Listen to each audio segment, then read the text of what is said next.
Hi ಎಲ್ರಿಗೂ, ನಾರಿ ದಟ್ಟಿ vlog share ಮಾಡ್ತಾ ಇದ್ದೀನಿ. ವೆಲ್ಕಮ್ಗೆ ನಾವೇ ಡೆಕೋರೇಷನ್ ಮಾಡಿದ್ವಿ ಈ ಥರ ಸಿಂಪಲ್ ಆಗಿ. ನಾನು ನಮ್ಮಕ್ಕ ನಮ್ಮ ಅತ್ತಿಗೆ ಮಕ್ಕಳು ಎಲ್ಲ ಕಲಿತು ಮಕ್ಕಳೇ ಜಾಸ್ತಿ ಎಫರ್ಟ್ ಹಾಕಿದ್ರು ಅಂತ ಹೇಳ್ಬೋದು. ಅಡುಗೆ ಸಾಲಲ್ಲಿ ಅಡುಗೆ ಈ ಥರ ರೆಡಿ ಆಗ್ತಾ ಇತ್ತು. ರಾವು ಕಾಲ ಬರೋಕ್ಕಿಂತ ಮುಂಚೆ ಅಮ್ಮ ಬಟ್ಟೆ ಕೊಡ್ತಿದ್ದಾರೆ ಮಕ್ಕಳಿಗೆ. ಬ್ಯೂಟಿಷನ್ ಬಂದುಬಿಟ್ಟು ಮಕ್ಕಳಿಗೆ ಆಮೇಲೆ ನನಗೆ ರೆಡಿ ಮಾಡಿದರು.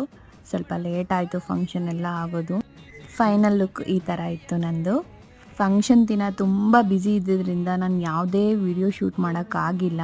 ಫುಲ್ ವಿಡಿಯೋ ಫೋಟೋಗ್ರಾಫರ್ ಎಡಿಟ್ ಮಾಡಿ ಕೊಟ್ಮೇಲೆ ನಾನು ಫುಲ್ ವಿಡಿಯೋ ಅಪ್ಲೋಡ್ ಮಾಡ್ತೀನಿ. ಇವರೇ ಪ್ರವೀಣ್, ವಿಡಿಯೋಗ್ರಾಫರ್ ಆ್ಯಂಡ್ ಫೋಟೋಗ್ರಾಫರ್, ನಮ್ಮ ತಮ್ಮನ ಫ್ರೆಂಡು. ಇದು ನನ್ನ ಫೇವ್ರೆಟ್ ಪಾರ್ಟ್ ಅಂತ ಹೇಳ್ಬೋದು. ಫಂಕ್ಷನ್ ಎಲ್ಲ ಮುಗಿದ್ಮೇಲೆ ನಾವು ನಮ್ಮ ಅಂಗಡಿ ಹತ್ರ ಹೋಗಿ ಫುಡ್ ಡಿಸ್ಟ್ರಿಬ್ಯೂಟ್ ಮಾಡೋದು. ನನಗಂತೂ ತುಂಬಾ ಖುಷಿ ಆಯಿತು. ಅಲ್ಲಿ ಮಕ್ಕಳೆಲ್ಲ ಫುಲ್ ಹ್ಯಾಪಿಯಾಗಿ ಫುಡ್ಡೆಲ್ಲ ಇಸ್ಕೊತಾ ಇದ್ದರು. ಫುಲ್ ಫಂಕ್ಷನ್ ವಿಡಿಯೋಗೋಸ್ಕರ ಕಾಯ್ತಾ ಇರಿ. ಬಾಯ್.